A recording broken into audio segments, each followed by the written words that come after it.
Good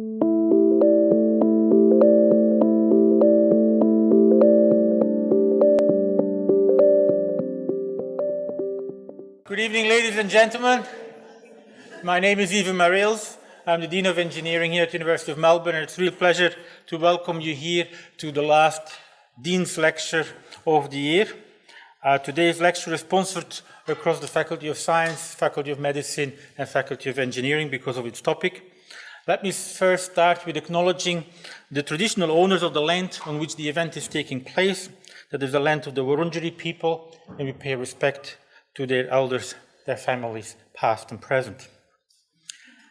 So thank you for attending tonight, and given the topic, may I just remind everybody that it may be better to switch off your mobile phone whilst we're in this lecture. You can switch it back on afterwards, that's right. I also would like to remind people that tonight we are videotaping, and so when you ask questions, you're automatically going to be recorded, and we'll take your asking question as also a form of presenting consent with being videotaped and audio taped. Let me just introduce Dr. Devra Davis, who doesn't probably need an awful lot of introduction. But Dr. Devra Davis is a visiting professor of medicine at the Hebrew University, Hadassah Medical School, and also in Turkey at the Ondokus Mayıs University. She's an expert studying the electromagnetic radiation for mobile phones and wireless transmitting devices at present. She was the founding director of the Center for Environmental Oncology, which was the first such center in the world, and was established at the University of Pittsburgh Cancer Institute. And he was looking at the environmental factors that contribute to cancers. In 2007, she founded a non-profit environmental health trust to provide basic research and education about environmental impact on health hazard. She served as President Clinton's appointee on the Chemical Safety and Hazard Investigation Board in the United States from 1994 to 1999. That was an independent executive branch of the government that investigated all the effects of chemical accidents and how to prevent and mitigate against them. She was also a senior advisor to the Assistant Secretary for Health in the Department of Health and Human Services in the United States, and as such has counseled many leading officials in the United States, United Nations, World Bank, European Environmental Agency, the Pan American Health Organization, and the World Bank. She holds a Bachelor of Science in Psychology, a Master of Arts in Sociology. She has a PhD in Science from the University of Chicago, and she has a Master of Public Health in Epidemiology from the Johns Hopkins University. A lot of degrees. She has also more than 200 publications, and she's been published in Lancet and the Journal of American Medical Associations, which are some of the top journals in the field of medical research. And she, of course, has publications in Scientific American and the New York Times. Devra Davis, we're very pleased to listen to the truth about mobile phone and wireless radiation. All yours, please.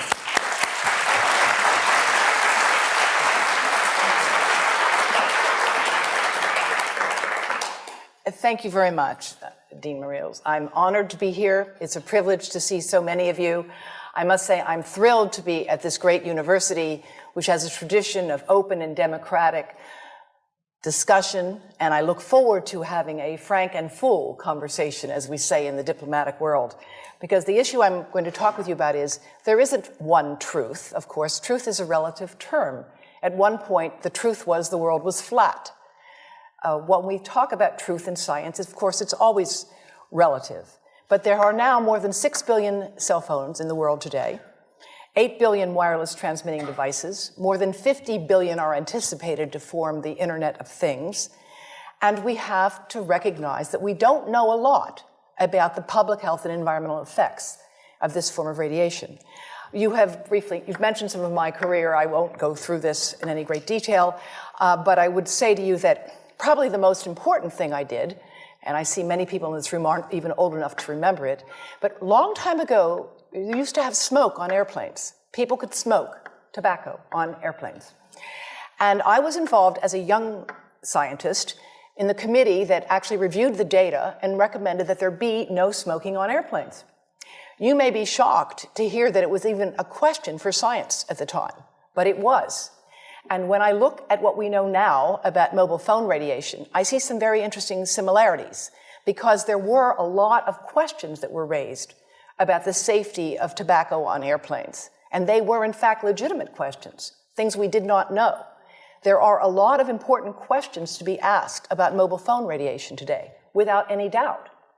But the reality is we're not asking those questions. And with the exception of some researchers here and elsewhere, very little new research is being done in this field. So it's a thrill to be here, because Australia has been a leader in research in the field of electrical engineering and its applications to medicine, doing some of the most exciting work in the world and funded by institutions around the world, including the US Department of Defense. And I've worked at some of the top institutions in the world in science, and so when I first thought there could be something wrong with mobile phones, I actually owned 3 phones at the time. I own 2 now. And everybody has to downsize a bit. And I didn't believe there was a problem, and I thought if there were a problem, I would know about it, because of course I knew all about what was important in science. Well, I was wrong. I liked the fact that I could call people or actually send them messages and expect an answer at all hours of the day, and found it kind of fun in the beginning. And when somebody said to me there could be a problem with this with our health, I said, oh, don't be ridiculous. If there was a problem, I'd know about it. Well, I was wrong. And what I now know is that information is being sent to people routinely to give them safety information. I'm going to ask you to help me out here by looking at how many of you have an iPhone. Now, I assume you didn't all turn them off. So, for those of you who have an iPhone, would you nod, raise your hand again? I'd like you to share with your colleagues. So please go to the settings on your phone, all right? Please take a moment and nod when you've got there. All right? And be prepared to share, all right? Go to settings on the phone. Got there? All right. Now, get to settings. Now go to about. I'm sorry, you have to go to general first. There's a mistake here. You have to go to general. All right? Under general, under settings. Then go to about, which is at the top. You got there? About, yes? Okay. Now you have to scroll all the way down to something you don't normally see, called legal. You got to legal? All right. Now click on RF exposure.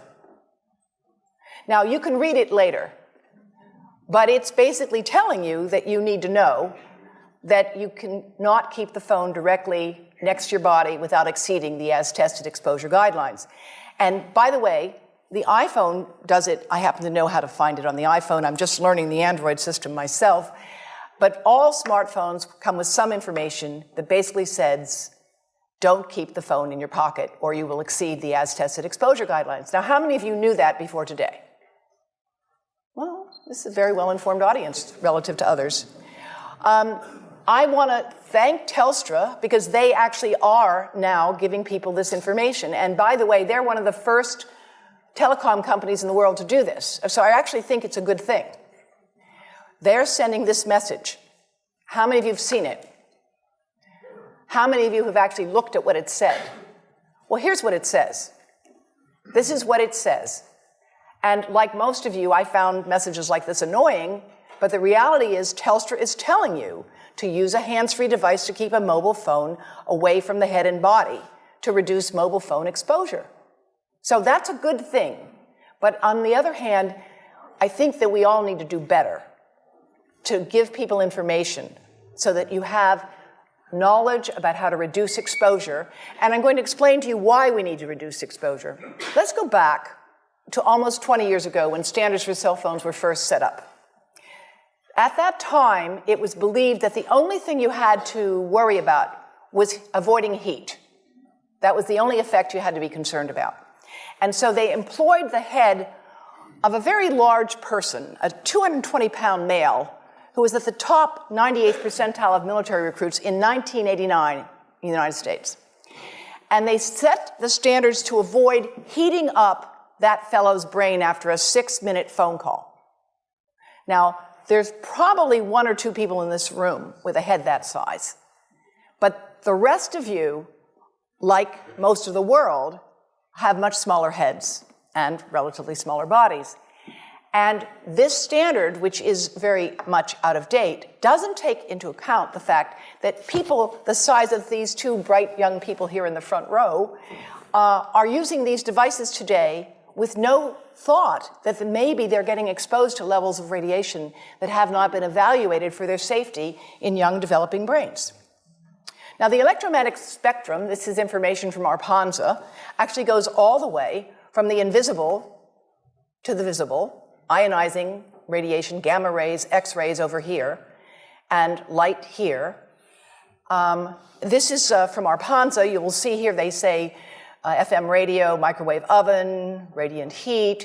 Of course, microwave oven actually happens to be of the same frequency as the cell phone, the mobile phone. The mobile phone and the microwave oven use a very similar frequency. The difference between them is power. The power of the microwave oven is 1,000 watts. And of course, that's power that can heat up a cup of water in maybe 60 seconds. The microwave oven, the mobile phone, the cordless phone, the Wi-Fi monitor, the baby monitor, they all use the same frequency. They differ in power. They also differ because mobile phones and Wi-Fi devices emit pulsed microwave radiation. It's the pulse, not the power, that appears to be biologically most important. The pulse that is erratic and irregular, like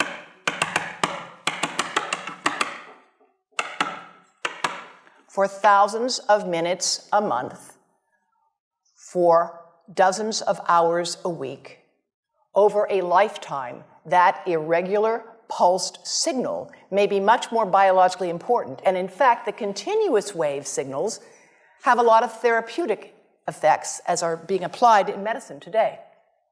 This visualization from my colleague at the University of Athens shows you the variation in frequency, in amplitude, in pulse. All of these variables influence the properties a signal have and how it can affect a biological system. This is just to show you what happens in a 4-second mobile phone call. This is power density indicated here. And of course, a phone is on standby, it's not doing too much, but 900 times a minute, it's looking for a signal. It says to the tower, where are you? Here I am. Where are you? Here I am. It's smart. That's how it's supposed to do. Now, when the phone rings, the worst time for you to put a phone right next to your head is when you answer it and say hello, because it's smart and it goes to max power. They're programmed to do that. Max power.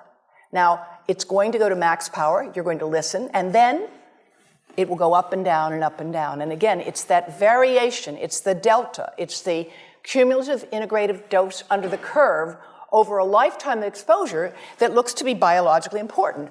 Now, exposure is a kind of funny thing.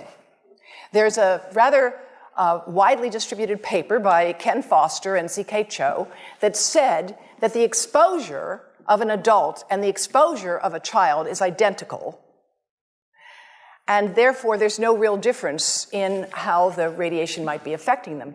Well, let me explain something by showing off my daughter and my granddaughter. My granddaughter is a very light-skinned, red-haired, blue-eyed child. Her skin is very sensitive. My daughter is darker-haired like I am.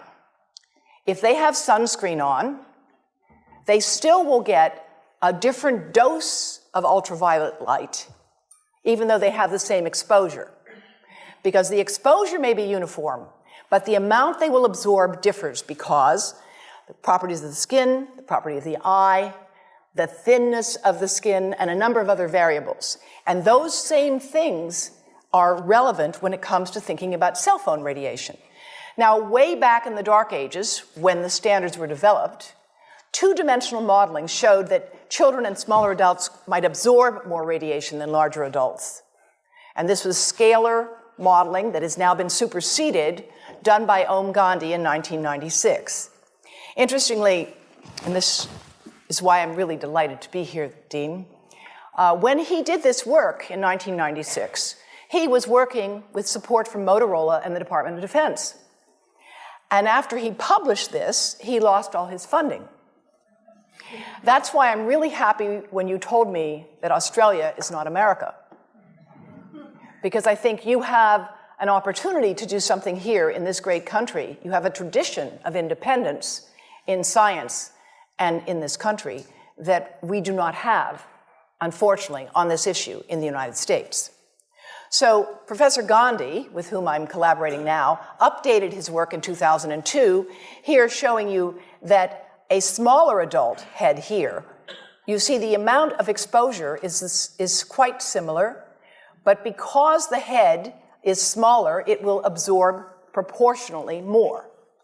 More recently, we have been working with colleagues at Porto Alegre with Environmental Health Trust, and we have developed three-dimensional modeling with anatomically based models using MRI to create the models with 1 millimeter voxels.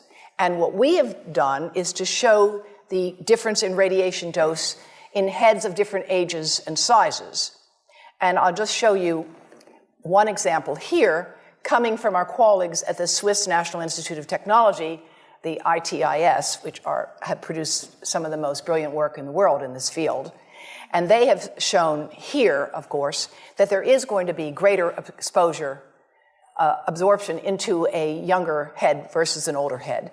This is another item from their website of target tissue dose for the infant with using a system called the virtual family. Is there anyone here who's worked on the virtual family? Right. It's a really powerful and very sophisticated system that is used today to set standards for medical devices and surgical procedures, but it's not used for mobile phone standards. I find that odd. And I want to show you an example of some of the work that we are doing now that I'm releasing here for the first time. And this is a modeled microwave radiation dose of a 6-year-old with greater levels to the frontal and temporal lobes, eyes and cheek. And watch this here. Now, yellow, white, and red are the hottest, all right? And if you look carefully, you will see it's going into the eye, the nose.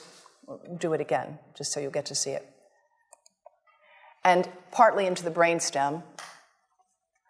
Now, that's just showing you that there's going to be some exposure into that area of a young head. It doesn't tell you that there's any biological effect, right? Now, the next slide is going to show you something that might be of interest to students and faculty here. And that has to do with exposure to the reproductive organs. We call them the gonads, I think you say the testicles, and bone marrow. And look here at the radiation as it gets into the groin area.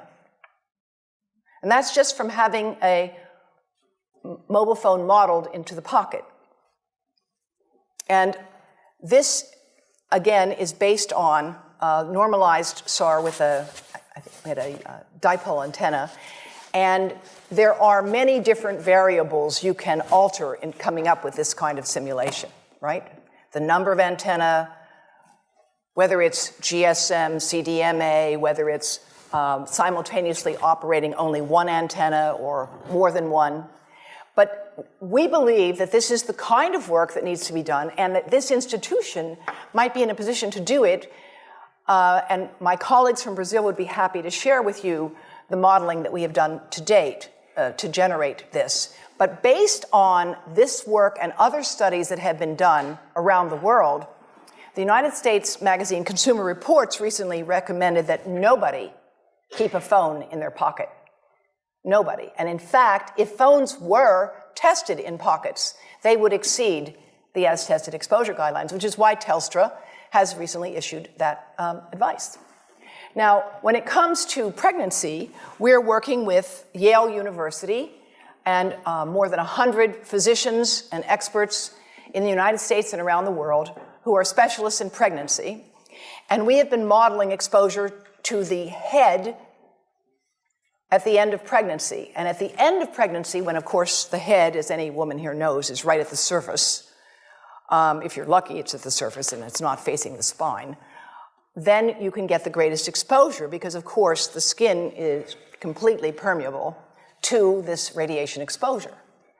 And that's why we've developed the Baby Safe project with colleagues at Yale to advise pregnant women to protect their abdomens from mobile phone radiation, as well as from iPads, which I should add, iPads and other devices are called tablets because they belong on tables. They are tested 20 centimeters away from that big guy that I showed you before. 20 centimeters away. They are not approved to be held in the laps of little children, although millions of kids are having them now in schools because the people involved in educational technology and those involved in public health research are not talking to one another.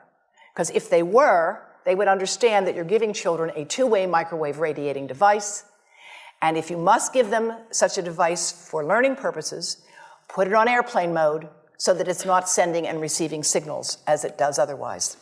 Now, this is some new modeling, again, that we've developed with colleagues in Brazil, and we can share with you how we've done it. We first start out with the MRI and create the model with 1 millimeter voxels, and this is quite a bit of work goes into creating this, and here is what it looks like after a period of 6 minutes.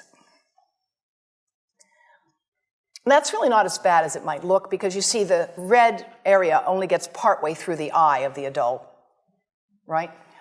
The one that we're really concerned about is this one with the young child.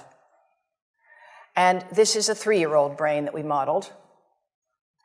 And you see that by the end of that 6-minute call, the peak radiation, yellow and red, is getting all the way into almost both eyes.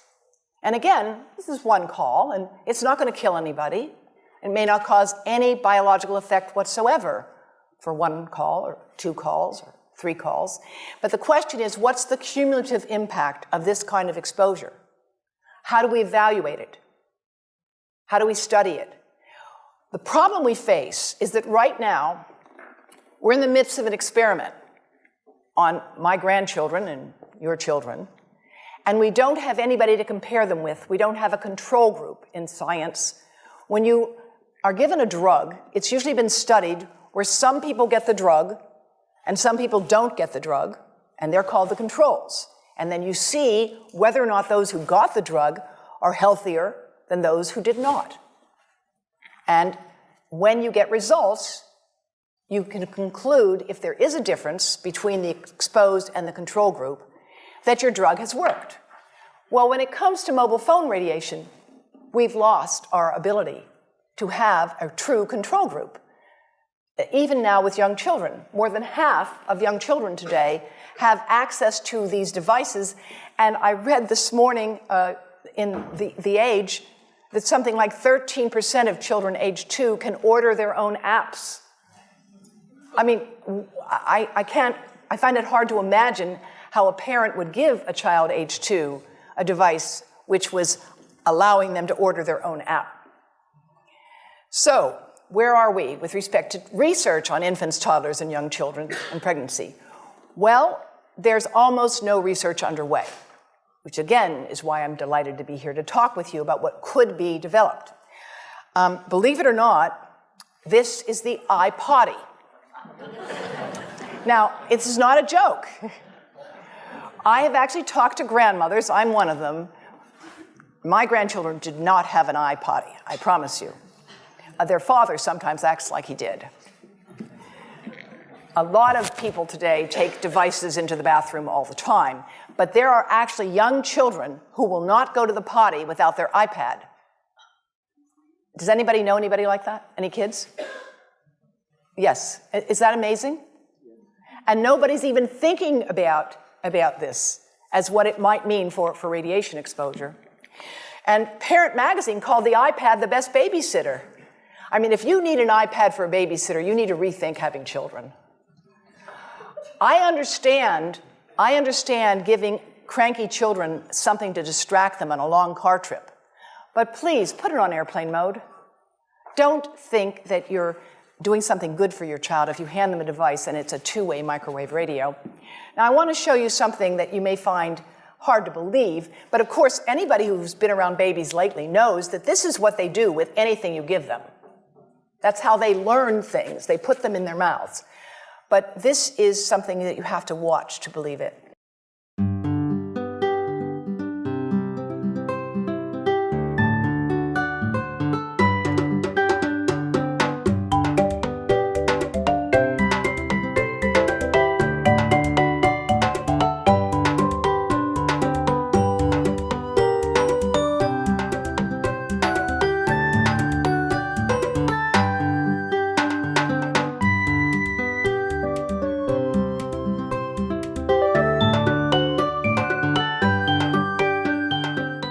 NATO may be familiar to some of you, and NATO for years has supported research on radar. Radar, of course, gave birth to the microwave oven. How many of you know that? Okay, the first microwave oven was called a radar range. The guys figured out that they could cook things with radar, and they thought it was pretty cool. They actually discovered it because when guys would be standing on the deck and it was cold at night, they would warm themselves in front of the radar, and if they had chocolate in their pocket, it would melt.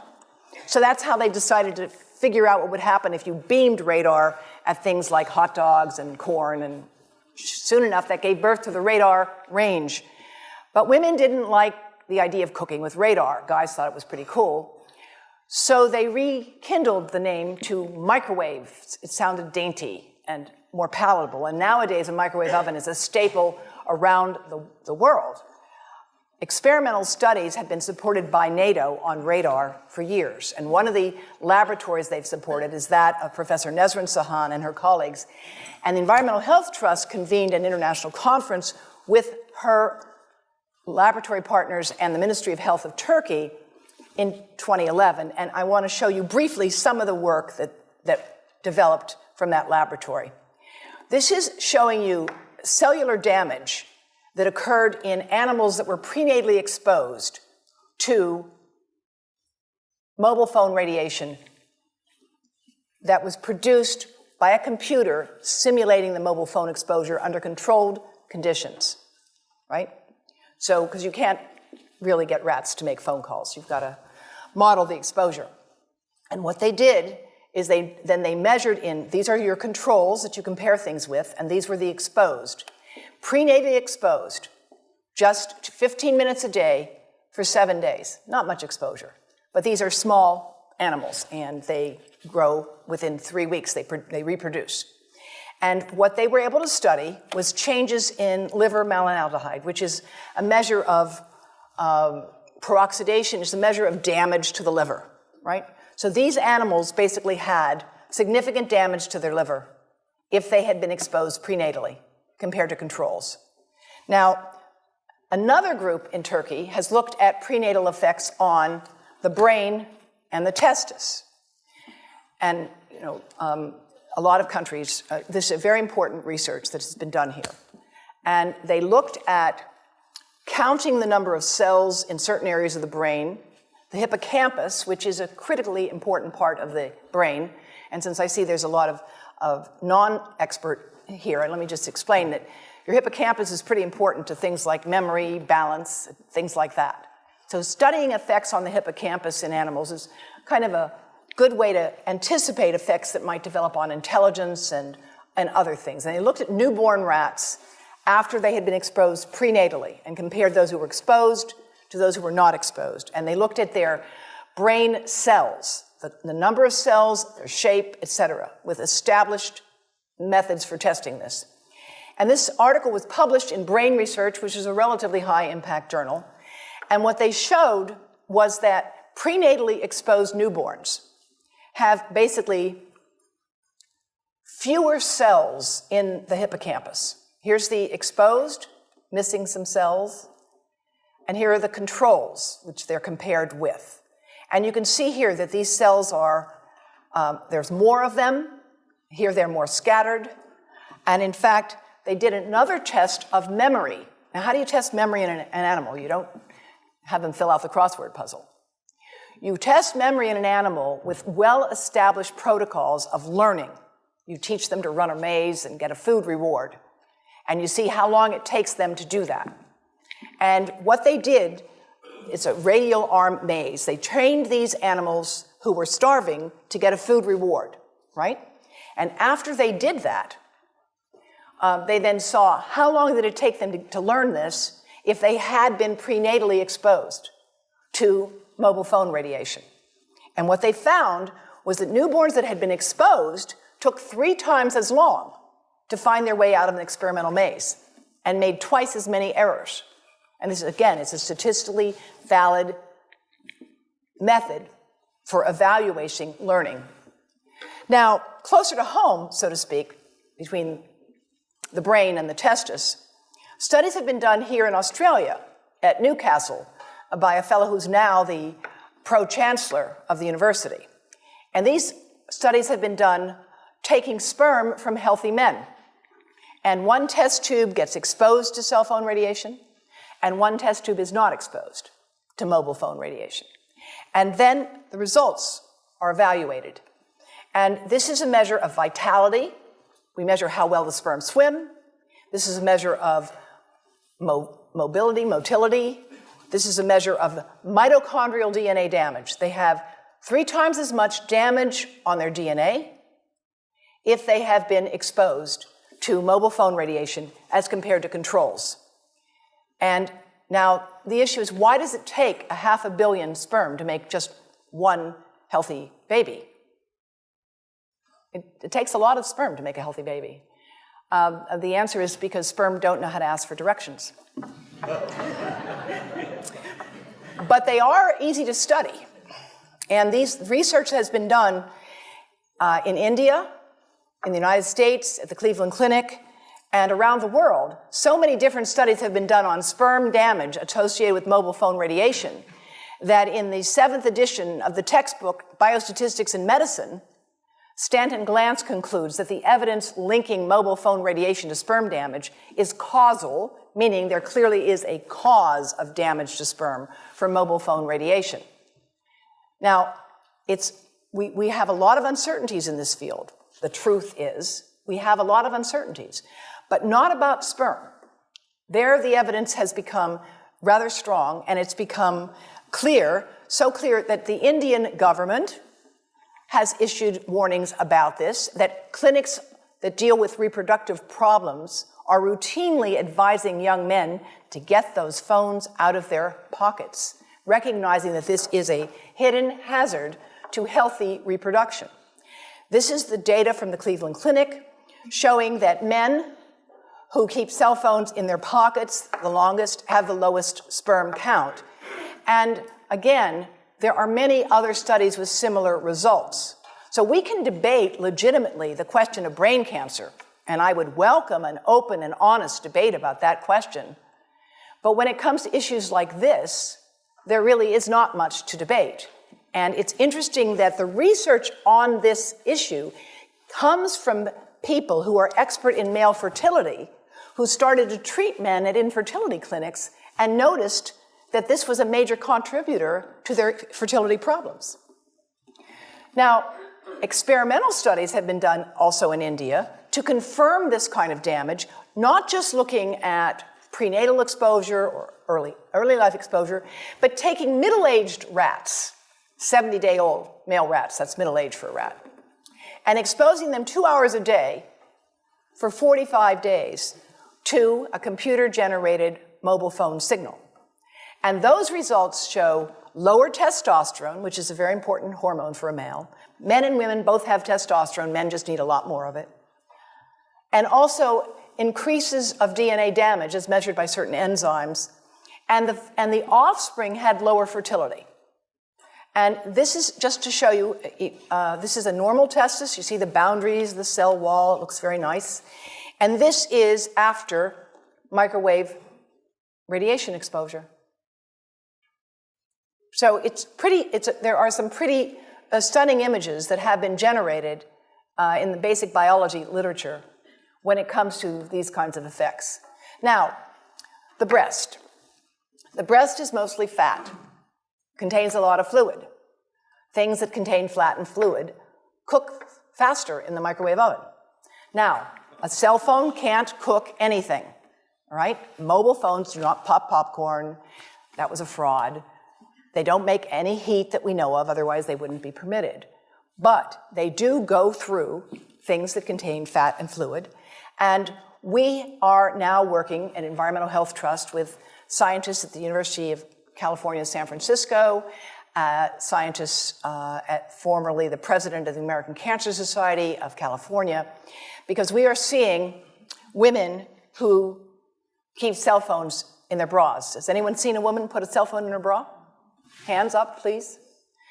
Please tell them you've heard now why they shouldn't do that. And here I want to show you our first case report from 2009, and we now have many more. This was a Chinese-American woman who used her cell phone 4 hours a day in her bra for 10 years while she was driving. Now, and you drive with a phone on your body. The phone is smart. It's going to go from one tower to another, and it's going to say, here I am, where are you, here I am. And it's going to be going to max power each time it moves from one cell tower to another. And there it was right next to her chest.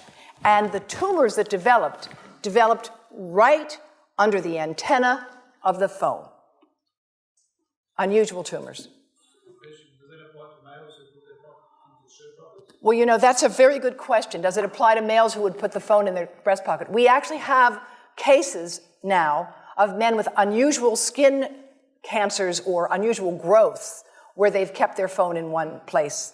And again, if they were phones would not be past testing approval if they were to do that. Male breast cancer is very rare, very, very rare.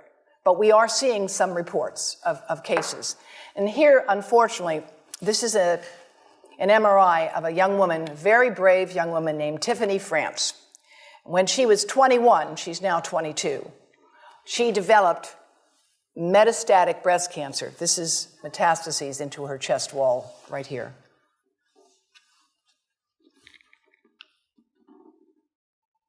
And this outlined the phone. And it was subcutaneous, so it's like right under the surface of the skin. It was not deep within the breast. Most breast cancer occurs in women over 50. It occurs in the upper outer quadrant. These tumors occurred right under the antenna of the phone. And now we have 38 of them. Not a single one of them has a family history.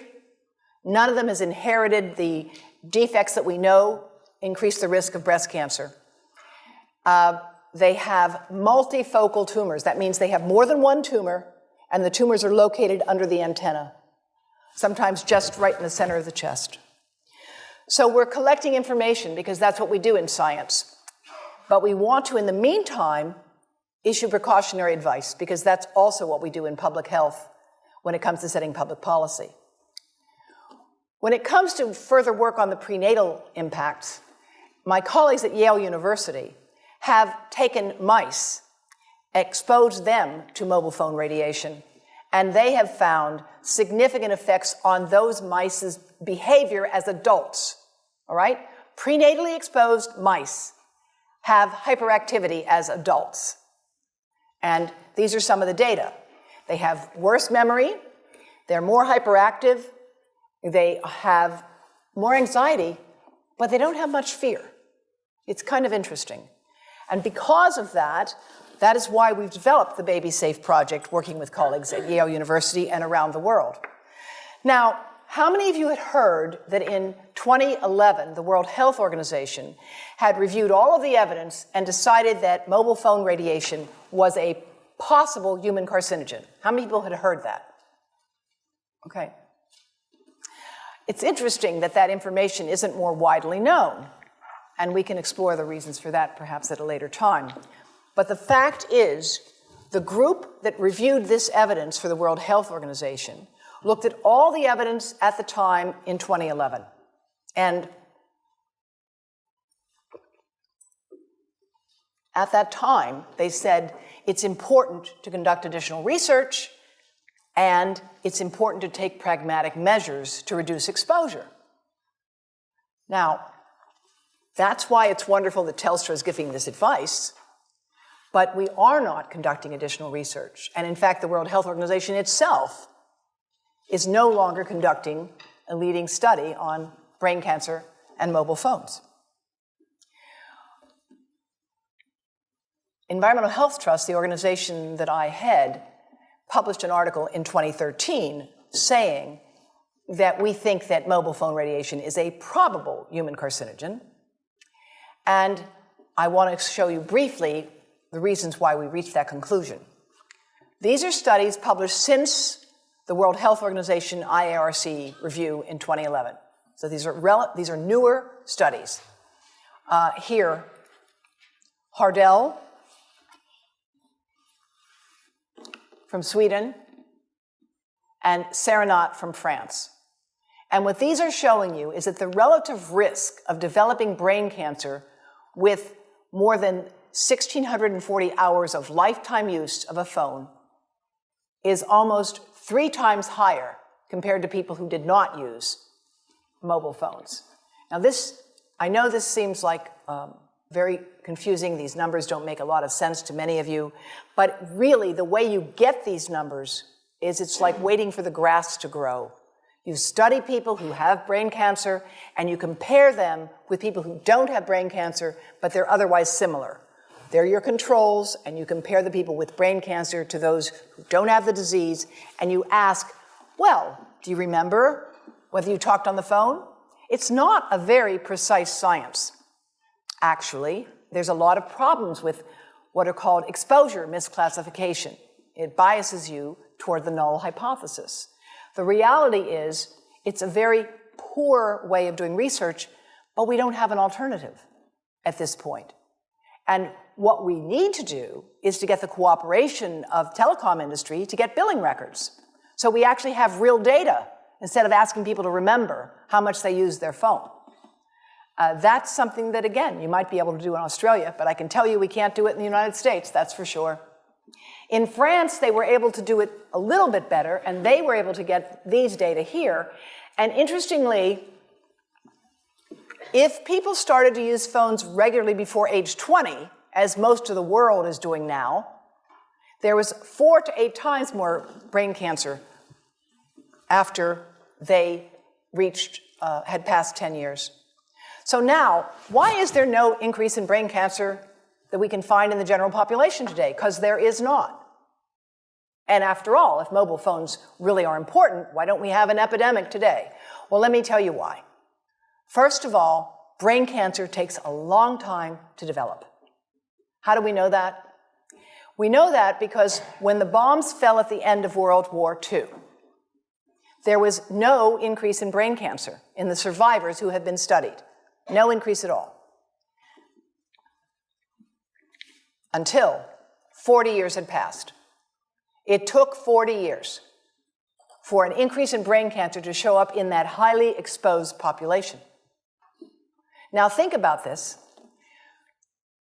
Today, the number of people using cell phones today and using them heavily today is very different than it was even 5 years ago, even 3 years ago.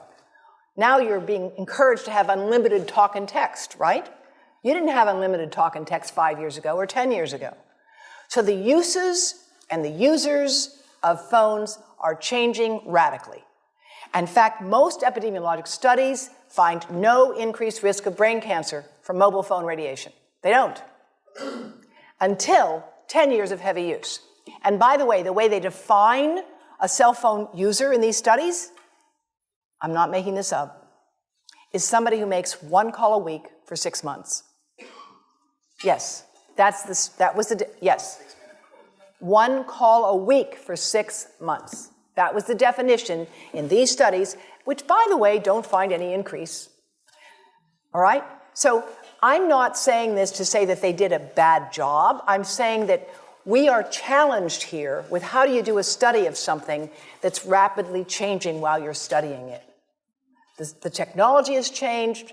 The way people have used it has changed. We never anticipated having infants and toddlers in cribs using these things. Nobody ever anticipated that. There's never been any modeling of the brain until we did this right now. And when I first said to my colleagues, By the way, it took us 4 years to get this work done.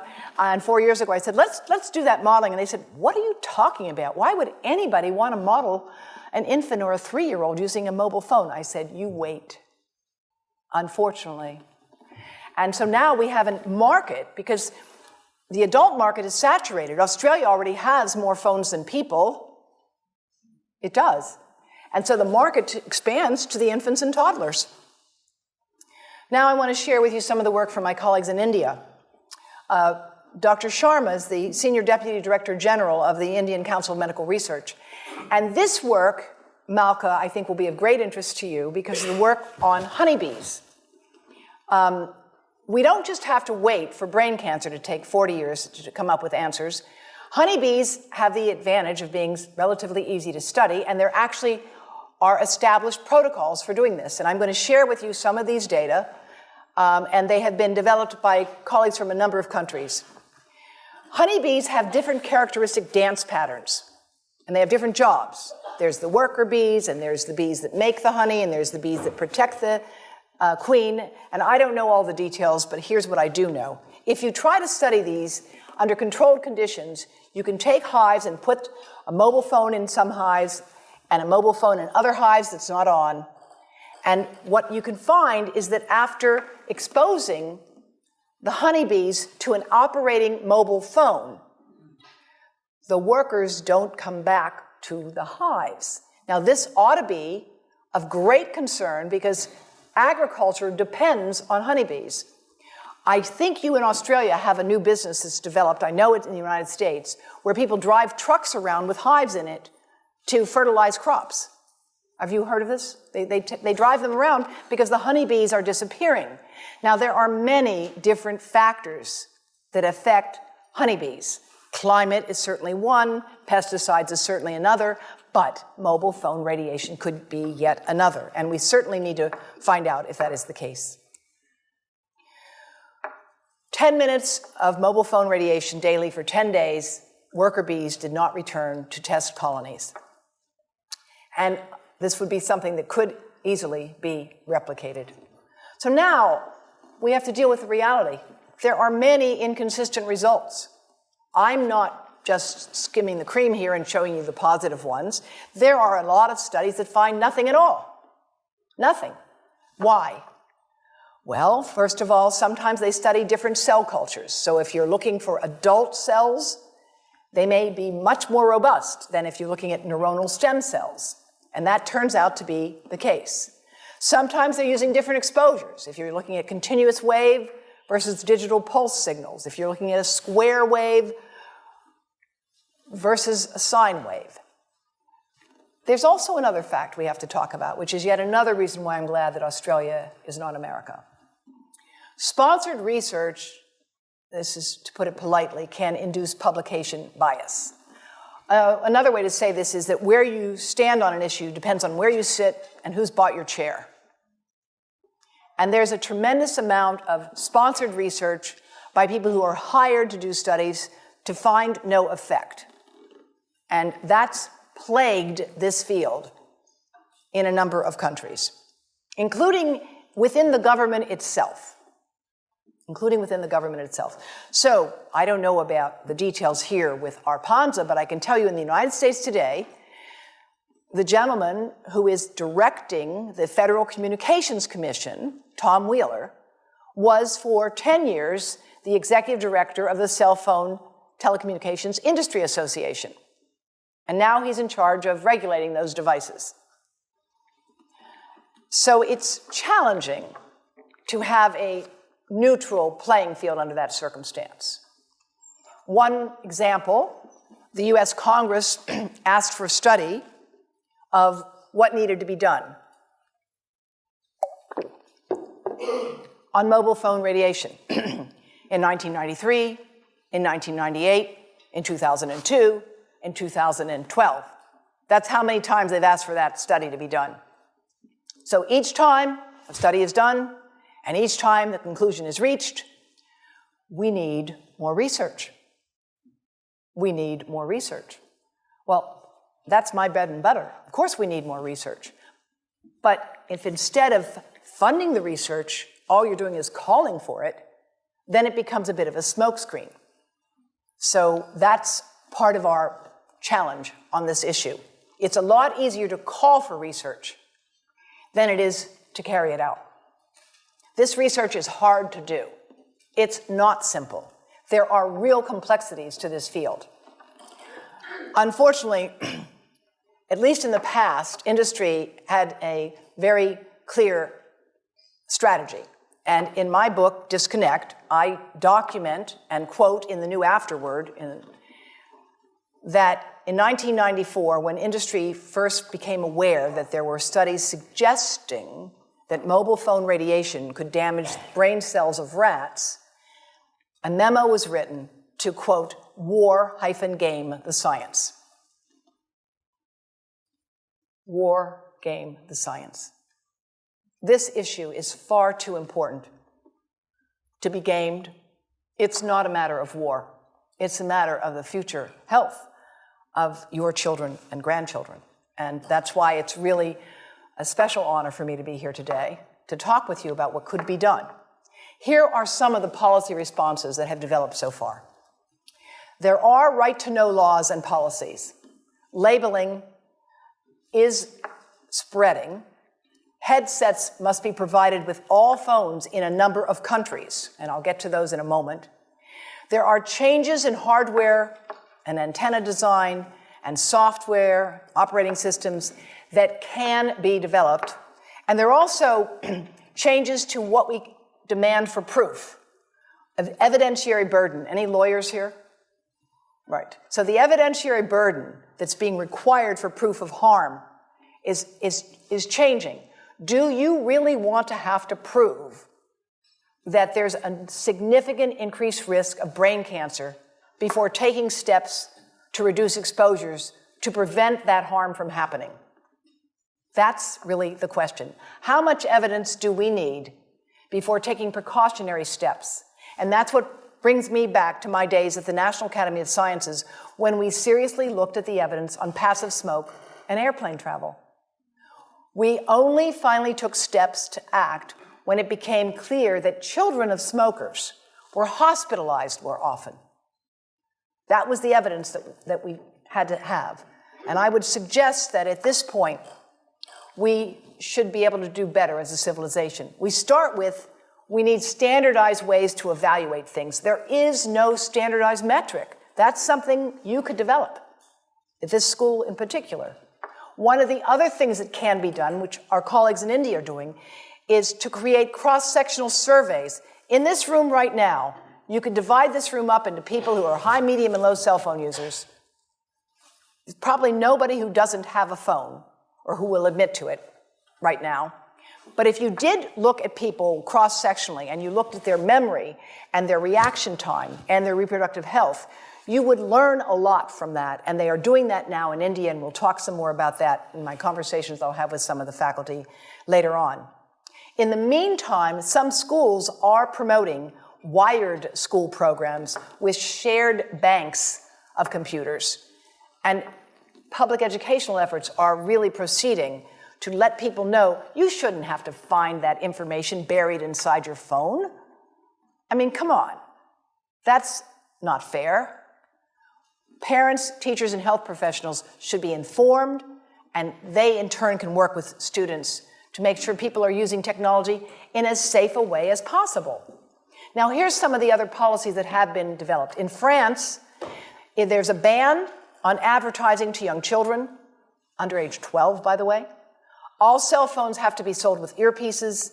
There has to be labeling of the specific absorption rate on phones, and there's got to be warnings.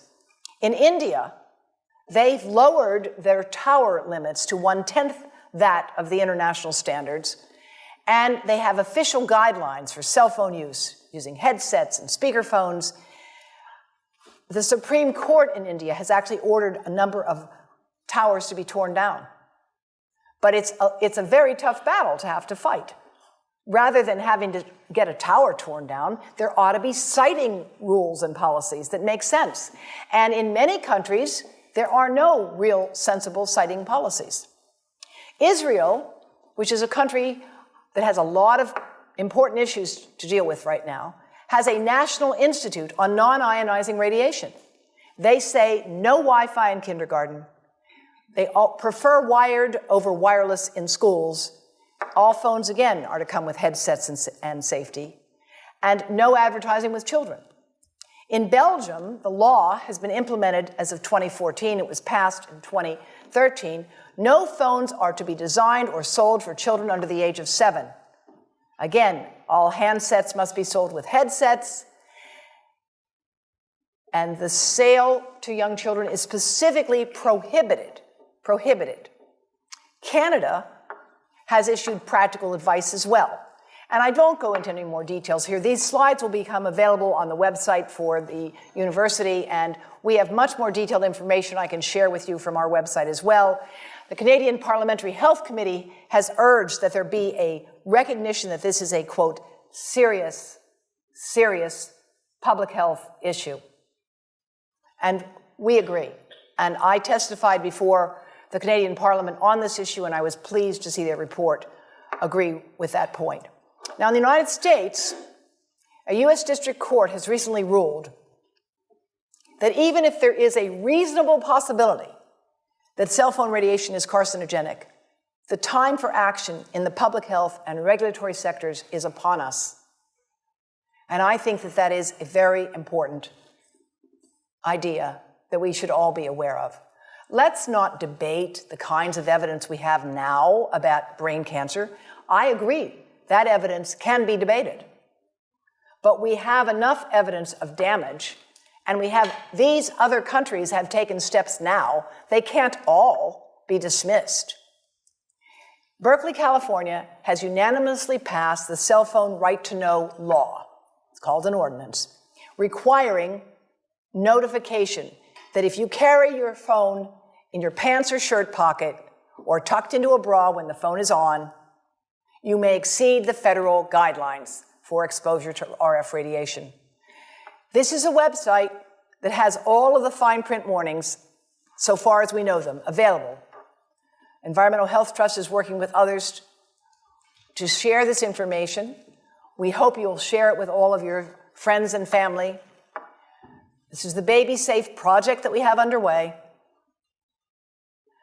And now, just so you understand that this is not a question of being anti-industry, here's what industry is doing. Vodafone has to provide a report to the American government as part of their annual reporting to the Securities and Exchange Commission. They must report on what are called risk factors and uncertainties. And they report that they face risks because they may have to pay people for health damages.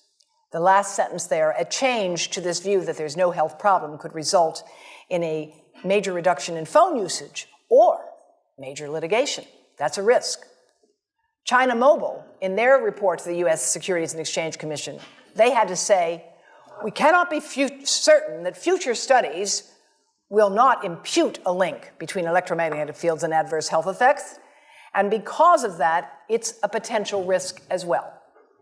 AT&T says unfavorable litigation could result and require us to pay significant amounts of money. Well, speaking of money, would you give 2 cents? Would you pay 2 cents a month for every device you have, for every provider, for every manufacturer, in order to support the cross-disciplinary training program that is needed in bioelectromagnetics for engineers and physicians and computer scientists? That's what's needed to identify the data gaps, the research and development needs, to monitor the populations, to see what is happening to our children today, to look at hearing and memory and sperm count. That's what I think we need. We need a major program to fund independent research and training. Because I learned this way after I went to all that schooling you mentioned at the beginning, and it's not easy stuff to do. I hold my hat off to all of you electrical engineers. It's complicated. But in the meantime, people have a right to know how you can minimize exposure.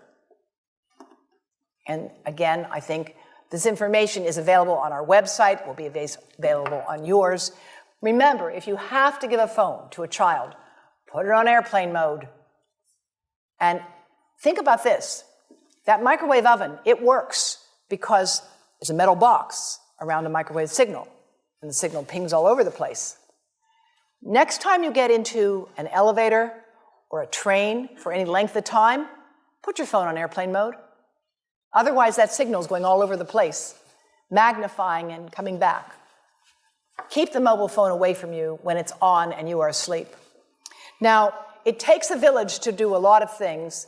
These are some of the people whose materials I've used today with their permission, and I can't read this list to you, but I want you to know that I feel really honored to be working with some of the most talented people in the world on this issue.